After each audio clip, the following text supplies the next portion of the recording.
Hi Moonbeams, it's Nikki T here at Moonchild Tarot, and I've got a very quick tag for you today.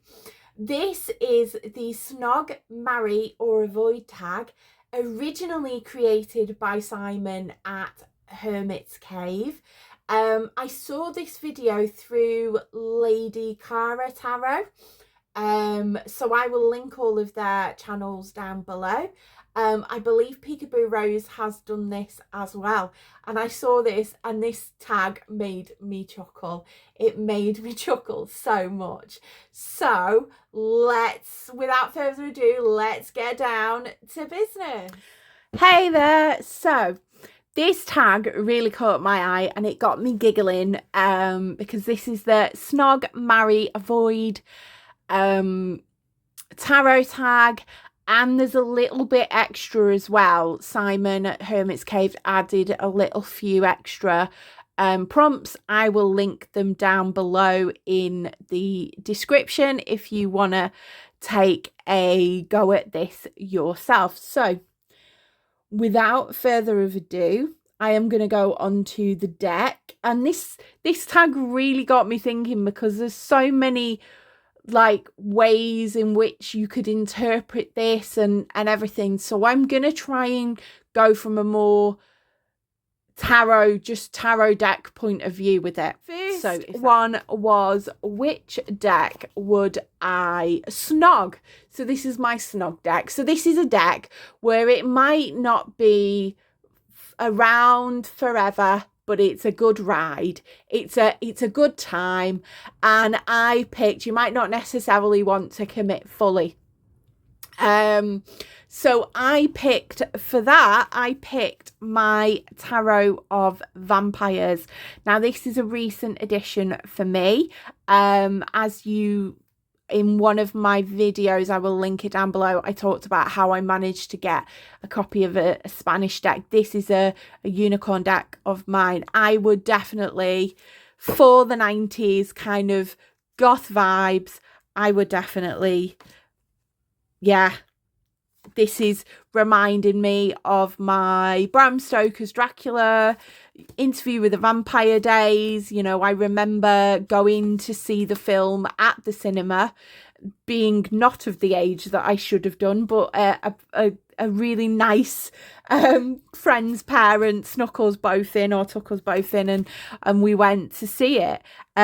So yeah, this has definitely got snog vibes. This is, you know, my inner goth teen girl going to we used to have a club or a pub called the Cherry Tree, and I used to be like dressed up thinking I was the bee's knees with my fake ID and things like that. So this is definitely giving me snog vibes here. This is the deck that kind of brings me back into my inner 90s kind of alternative goth girl vibes there. So this is the Tarot Vampires. This is the Spanish edition by Ian Daniels. It's out of print in English, but you can get the Spanish version and you can get the app. So I've got the app in English for this on my phone, so you can still get it on the app for about £4. So you can have the tarot deck if you missed out there. Now the next tarot deck, and maybe we should run a competition about how many of these you got right, because I'm a bit of a predictable creature, so you might be able to predict which deck is my marry deck.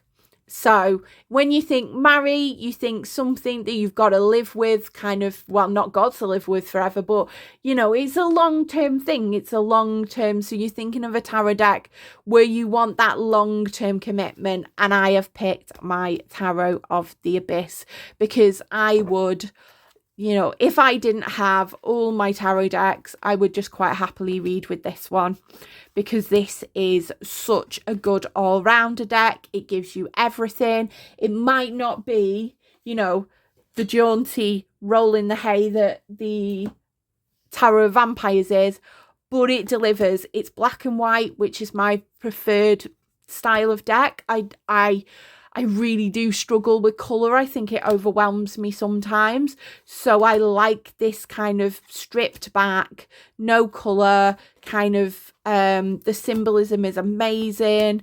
It's got some of my most favourite cards in all time of kind of any tarot deck in here. And I could just live with this forever. This is my top. I would go out and replace, you know, this is the first deck I would get if I lost my deck collection. So it's no surprises that I would marry the Tarot of the Abyss. I am, as you know, a massive Anatolian fan. I've got Tarot of the Abyss, I've got Bone, Stone and Earth Flesh, I've got the Arthurian Tarot, and I am very eager to get her Oracle deck as well.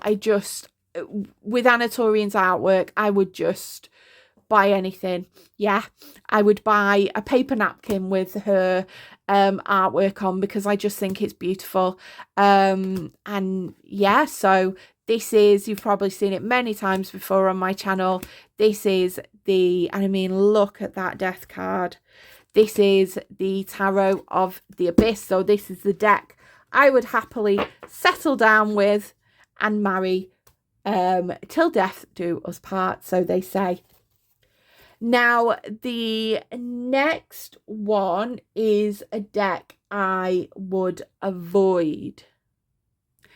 And I took this to mean that rather than, because I did think about, what deck would I not buy? So therefore I would completely avoid it at all cost, and I wouldn't buy it, and I wouldn't kind of go in. But I wanted to pick a deck that I actually had to hand.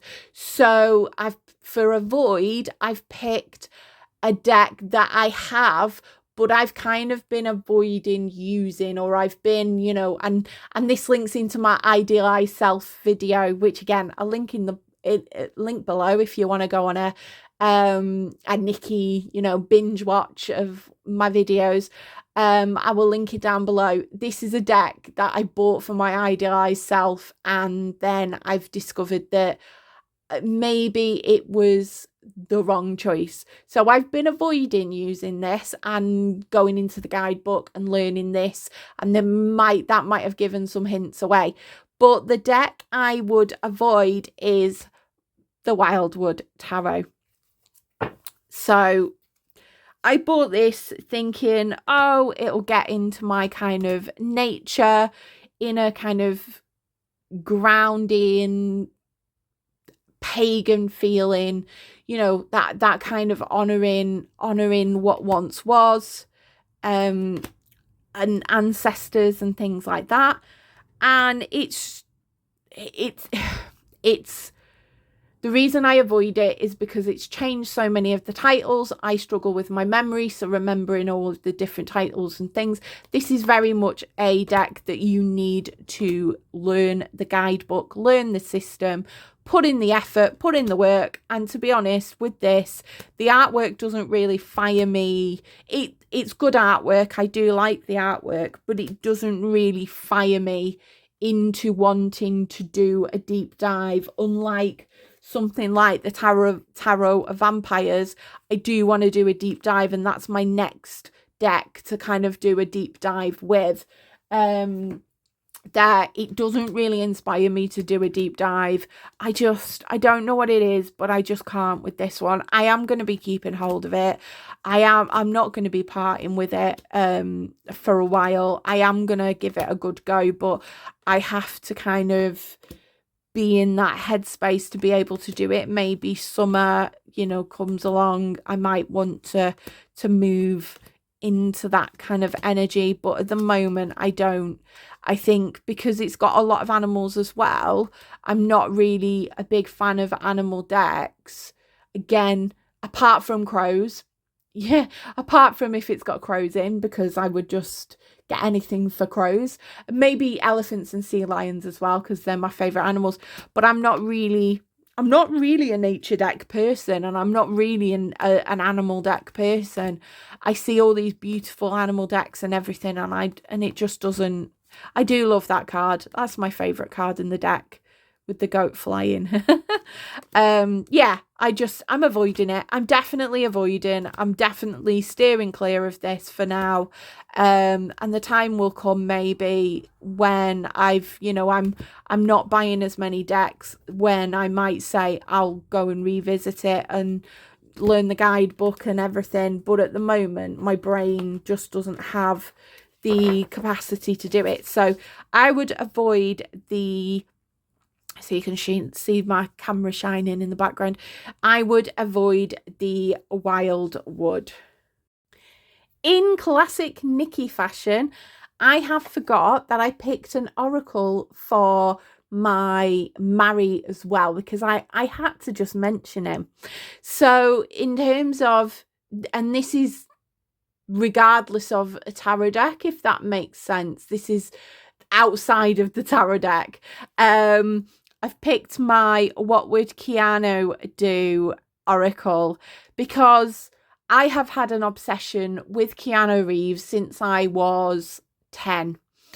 I'm now 45, so you do the maths. I have been obsessed with Keanu Reeves. He is just a beautiful, beautiful, beautiful creature. And I used to binge watch his films all the time. Now, not so much, but I do love watching a good. I watched The Lake House recently, just for reminding, and a bit of feel good. This is just, I always bring this deck out occasionally. It's just got a nice little message. It's, linked to Keanu. What would Keanu do? There's not a lot of cards, but I love this. This is a deck that's never going to leave my collection. It's never going to leave my collection. And I just think it's amazing. And it pays homage to the most amazing person in the kind of celebrity sphere, because I'm not leaving out my hubby. In the celebrity sphere, I think Keanu Reeves is the actor that we all kind of look up to, not in terms of his acting, because have you heard his accent in Dracula, for example? He might not be the best actor, but he is the best person to be in that position of kind of, somebody to look up to, the way he acts, the way he is. He's a pure gentleman of Hollywood. So yeah, when Hollywood is filled with a lot of people that are kind of in their own ego and I'm a big star, Keanu Reeves is like the diamond, the absolute pure diamond. So I just wanted to mention that. So I would definitely, maybe given the choice, if if Keanu Reeves was there, I'd come a running. There, it's got me all hot and flustered. He always stays on my table with me throughout, just always. The next section is the section of the extra questions. So we've had Snog, Marry, Avoid. These are the little extra questions that have been added, I think, by Simon at the Hermit's Cave. And I love these little extra questions because, again, it got me thinking. So the first one is a deck you would divorce. And again, maybe you could guess, if you've watched quite a few of my videos, you might be able to guess what this deck is.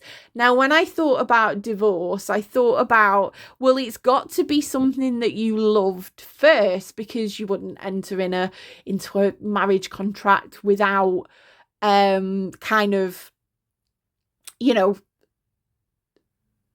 wanting that thing firstly, if that makes sense. So it's got to be something that you loved or loved the idea of, and then it kind of disappointed you, and you're now filing papers. Maybe that's more of a clue. And for the divorce section, unfortunately I've picked my Wicked Tarot, because I was absolutely hyped for this deck. I am a big Wicked fan. My daughter's a big Wicked fan. I love it. I've seen the musical on stage twice. I loved the film. It was really, really good. I loved it. And I was so eager to get this deck. I spent over a month, like working with it, and I just can't. Yeah. If you want to check out my review of it, I've got a review on it where I explain all my gripes with it. And I think with this deck, and I think this deck is not alone in my thinking in terms of these types of decks. Obviously, this is, and it always seems to land on this card, which you're like, how is this the Three of Swords? Like, how, what, it doesn't, the picture doesn't speak to me. A lot of the artwork is beautiful, but a lot of the choices behind the cards are not really clear, and it's not very clear in the guidebook. The guidebook is very, very brief, very, very brief. And with my cards, I want to know why.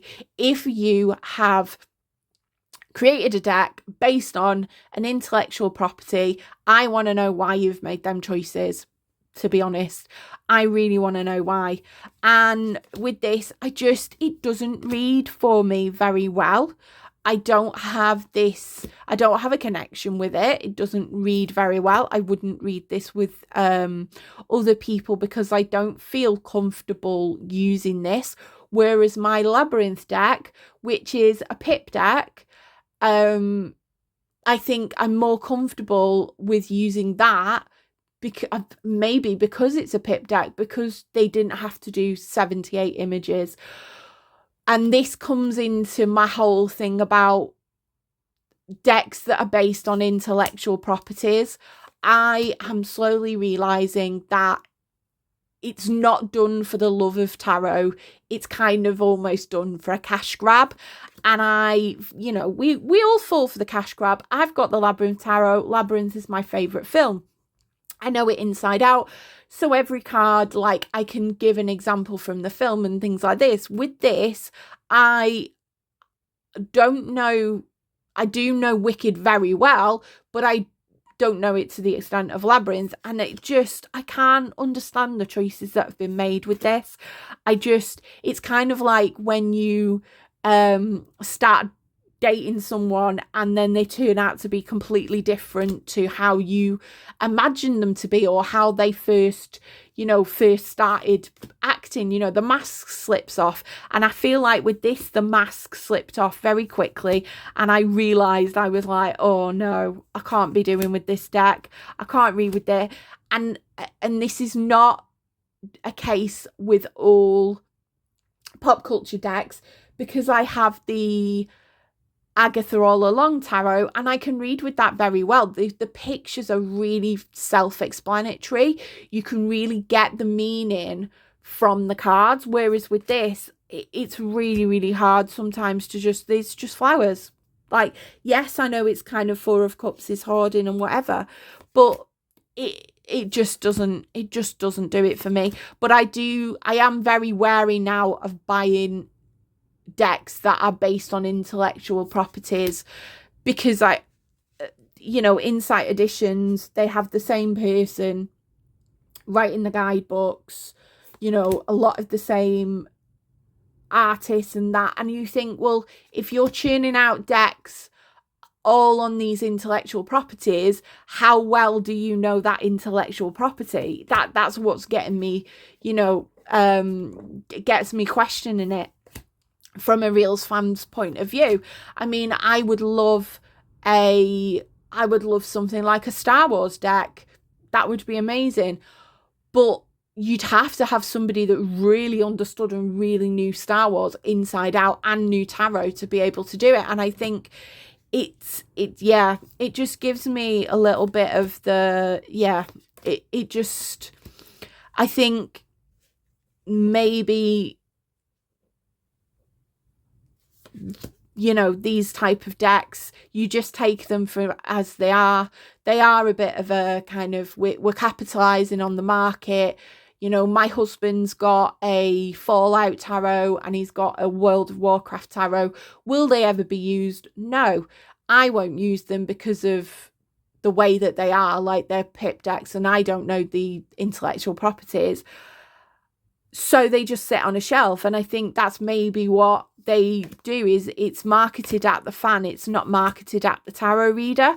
So yeah, as I'm getting more and more frustrated as I go through this. Yeah, so pip decks, I'm giving pip decks a wide berth now. I do have, say, the Marvel Tarot. Again, it was hard to read with. It was done as something, you know, to market to fans of Marvel who are also tarot readers, you know what I mean? It doesn't. So this is the deck I would divorce on this card. This is the deck I would divorce. I'm not getting rid of it. It will stay in my collection because it was, you know, with all these decks, they're very, very cheap mass market, but it will just sit there like my Marvel Tarot. So I'm kind of very, very reluctant to buy any more decks based on intellectual properties, just for that reason and that reason alone, because I want to read with them. I want to read with this deck. I do. I want to bond with it, but it just doesn't do it for me. Now, the next one is the deck you would have the Illicit affair with. And going on to my similar vibe of the Tarot of the Vampires, and which, you know, the deck I would snog, I have picked for my Illicit affair my Gothic Tarot, because it would always drag me in. I just on the Magician card, like, look at that. It's sultry, it's sexy, it's kind of got that, you know, this is like got the Elvira vibes. It's brimming at the seams with kind of that lust and debauchery there, and I absolutely love this deck. I love it. I mean, it's just so gothic fantasy that, yes, I would probably shy away from the Tarot of the Abyss and spend a little bit of time with the Gothic Tarot, but I wouldn't make this a main staple. This wouldn't be my main staple deck that I would use all the time and use with client readings. I do use this for relationship readings, but where people are open to this kind of imagery. So it's not for everyone. And I'm just taking that card out because it's just given me an idea. Yeah, so I would definitely Illicit affair with the Gothic Tarot, because again, it's teenage. It's my teenage dream is being Winona Ryder in Bram Stoker's Dracula. You know, that kind of dark gothic vibe there, and I love it. So yeah, so this was the Gothic Tarot. That's my Illicit affair done and dusted. The next question is, who would you put in the naughty corner? Now, I'm not doing this in terms of a deck that I would literally just want to put away and hide in the naughty corner. I'm thinking of the deck that would most likely be in the naughty corner all the time, would always be being sent to the step, being sent to the naughty corner, being sent to the head principal's office. And I picked the Trionfi della Luna by Patrick Valenza, because this is Del Boy. I've named him Del Boy. Del Boy is the cheekiest deck that I own. It's just pure silly cheek.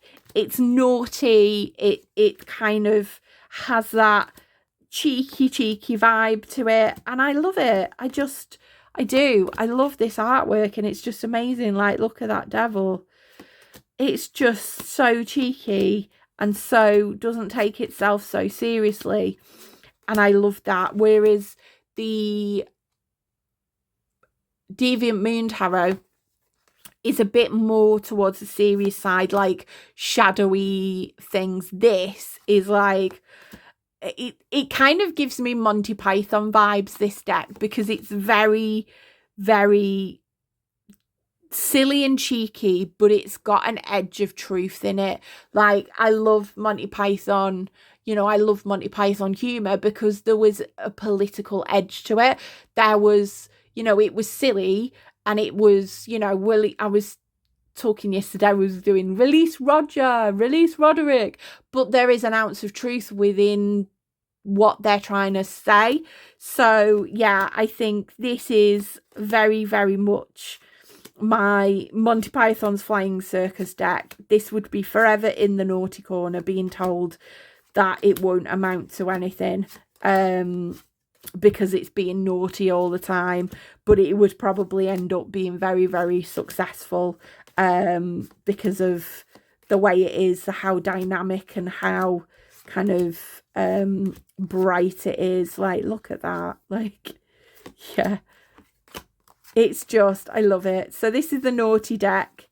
This is the Triumphi Delia. Again, that, I love that. And I know some people it's not to their taste, but they're having fun. They're having so much fun. This is like sisters, that people that you have so much fun with, so close with, and you don't mind farting fire around them. I see that card is in a very, you're not ashamed with them, you can be yourself, you can let the mask slip, you can go, and that's possibly why she's breathing fire through her bottom, and I just love it. Yeah, so this would definitely be in the naughty corner. This is the Triumphi della Luna. And the next question is the deck that you were the world you wouldn't want to be in. So a world, a deck that creates a world where you just wouldn't want to be around or in. And for that, slightly ironically, I've picked the Vlad Dracula Tarot because this is set around the times of Vlad the Impaler, who was the inspiration behind Dracula. You would think I would want to kind of be in this world, but no, because this is like the medieval times, like long time ago. We didn't have all these luxuries, and it was very violent, and I don't really like violence. I'm not really, as much as I love gothic elements and things like that, I'm not a big horror fan girl. I'm not a big person that's into kind of gruesome horror and everything. So the fact that, he's standing there on his head and stuff like that, I wouldn't like to be in these times. It's just so gruesome. So kind of like, look at that. Like the torturing, the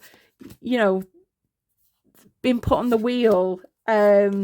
I just wouldn't like to be around in those times. I think obviously it would have been a lot simpler in the case of we don't have, we're not constantly being tapped into, plugged into what's happening around the world. You didn't know if you were in the UK what was happening abroad and stuff like that. You didn't really know. You weren't really aware. Ignorance was bliss, but it was a very violent and a very destructive time. So I wouldn't like to be around when, the era of Vlad the Impaler was around. Even though there are some sunny cards in here, I just probably wouldn't. Because it's lots of violence, lots of torture, and lots of kind of destruction there, which, if we're being honest, is not far from, the car crash that we're, the dumpster fire, should I say. It's not very far from the dumpster fire that we're in at the moment in the universe and the world anyway. So that is a deck I would not like to be part of the world. Now, to counter that, the next deck is a deck where I would want to kind of be immersed inside the world, because of its beauty and everything like that. And for this, I picked the Ukiyo Tarot. This is just, I love like elements of Japanese kind of culture, and it's just beautiful, like the cherry trees and the pagodas and things. It's just such a beautiful, beautiful culture. And so I would love to be in this kind of floating world influenced by Japanese culture, and it's just gorgeous. It's just beautiful. It's got some dark edges to it, like, you know, this 10 of Cups, the sun's kind of going down on them. Like, it has got this kind of darker, slightly darker edge to it. It's not all bright and colourful, but it's bright and colourful where it needs to be. Like, look at that star. So how beautiful is that? I would just love to be in this world. It's just absolutely fantastical. And if you could be anywhere, you know, in a world of a tarot deck, why not be in a fantastical one like this? It's just absolutely stunning. Absolutely stunning.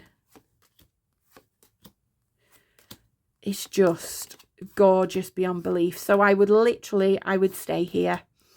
I would stay there, and even there's beauty there, like with the 7 of Swords and the beauty with the flowers growing around it and everything, and it's the autumn and stuff. It's just, you can just see the beauty. This is very much into my style.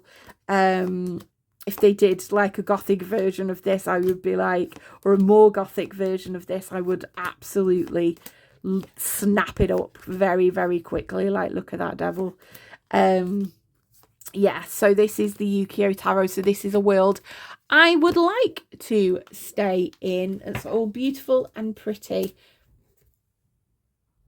Now, the last section, and hopefully I haven't took too long with this, is the cards. So I've picked some cards that respond to the Snog, marry, avoid. I have picked more than one for 2 of the prompts, just because I couldn't help myself. It's, you know, it's my channel, it's my video, I can bend the rules where I am. So the first one was a kind of card that you would snog.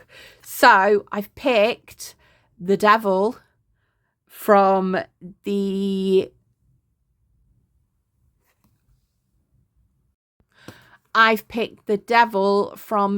Arthurian Tarot, which was created by Claire Duval and drawn by Anna Torian. This is obviously in French because you can't get English copies of this deck.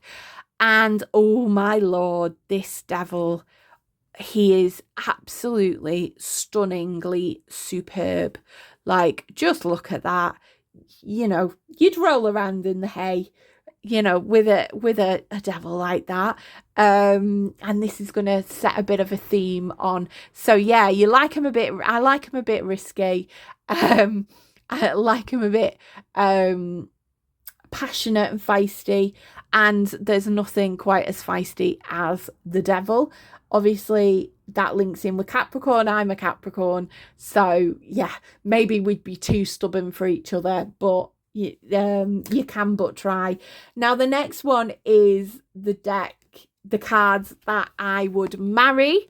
So the first one I've picked is the Lovers from the Tarot of the Abyss. So this is the deck I would marry. This is my favourite Lovers card. I just think this is so beautiful to just put across the idea of the lovers in such like a clear way. I love this card. I could also pick the Star from this deck as well. There are so many favourite cards in there, but I thought I would pick this because I just love this interpretation of the lovers, not a body in sight. And I think, you know, she does really, really well when with people. I don't like people decks, but I like Anatorian decks which have a lot of people in. She makes, somebody said, I think she makes people less peoply, and I don't know what it is. She just makes people a bit easier to kind of digest, but also with her, just the symbolism, just the pure symbolism that she has. I love this. Now I've picked another one for marry because I picked a character. So I've gone in and picked from my Marvel tarot. This is my Marvel tarot. This is just a like vanity purchase because I like Marvel. I wanted it there. I don't really read with this deck, but I had to go through to see if this character was in there because, I don't know, some people might be able to work out. But for the marry, I have chosen the devil card again. But it's Loki, because I am obsessed with Loki from the Marvel comics. I am just a Loki fan. Loki is, and I mean, made famous by Tom Hiddleston. He's like really, he was the one that really fired this. But I was always interested in Norse mythology before that. I knew who Loki was. I've always said that I've got like trickster energy, but I'm kind of smiley and nice and kind. I've got that inner trickster kind of vibe, and I just love Loki. He's amazing. I'm making a Loki cardigan for the when Doomsday, the next film comes out, because now he's the god of stories, up there, very, very high up, holding all the multiverse together. I am a big Marvel geek and I love it. So I would literally, this card, I would literally marry, if you can marry a tarot card, I would marry Loki. Definitely. I love that trickster energy. We've probably, have a good 2 years and then maybe end up parting ways, but you know what I mean. You're here for a good time, maybe not a long time. So yes, for my marry, I would pick the devil card from the Marvel tarot deck because it is Loki. Now, the last 2 cards are my avoid. These are cards, one of the cards I don't like, and the other one is a card that really kind of triggers me when it comes up in any tarot deck. I roll my eyes so hard whenever I get this card, so I try and avoid it like the plague. Now, the one that I avoid because I'm always rolling my eyes because Spirit is telling me off is the 4 of Swords. So it's the 4 of Arrows here. I've picked it from my deck that I would avoid, which is the Wildwood Tarot. And it's just that rest. It's just that rest. Stop the brain. Rest. Recalibrate. I can't do that. My brain goes at 100 miles an hour. My brain never rests. I've always, my neurodivergent, my brain is always on. My brain is always thinking. I'm always thinking and processing something, or kind of it's going at 100 miles an hour. I always need to be doing something. Even if I'm watching TV, I'll be crocheting or doing something because my brain just can't stop. And that's not a bad thing. But whenever this card comes out, I'm always rolling my eyes and we're always laughing because, I'm probably never going to rest. So it's probably just all going to come out all the time, over and over again, tell me off. And yeah, I won't move on. Now, the last card that I've picked for the avoid, is a card that I look at and I can't sit with. It is another tricky card as well, actually. In terms of it's a tricky card for me in any tarot suit, and that is the 5 of Swords. And it's just this guy, like it's this creepy guy with the king, and he's sat on the throne and he's got the 5 swords there and he's really happy, but obviously the cavalry is going to come and usurp him off the throne any second because it's a hollow victory. But this card creeps me out. I've got a lot of decks that are dark and spooky and everything. I've got Corrado Roy decks and this card, there's just something about this card where I'm just like, no, I can't do it. And it's the 5 of Swords as well, which is another kind of, it's a card that I'm not the best when it comes out in a reading there. So yeah, this is the card I would avoid, the 5 of Swords from the Gothic Tarot. So thank you for sticking around with me through this Snog, Marry and Avoid tag. If you've enjoyed this video, please drop me a like, subscribe if you're not, because there are plenty of people who watch my videos and are not subscribed, so you can, you know, stay up to date with what I've got, and drop me a comment about your responses to, you know, what decks would you snog, marry and avoid? Which decks would you have an illicit affair with? Let me know in the comments, or even join in and tag me in a video, in your video, and I will hop over and watch, because I love doing the tags. Tags is what makes the community here in YouTube. I love having that feeling of just responding to people and listening to lots of different people's points of view on it. So thank you, thank you, thank you. And I will see you again soon for another video. Bye, me memes.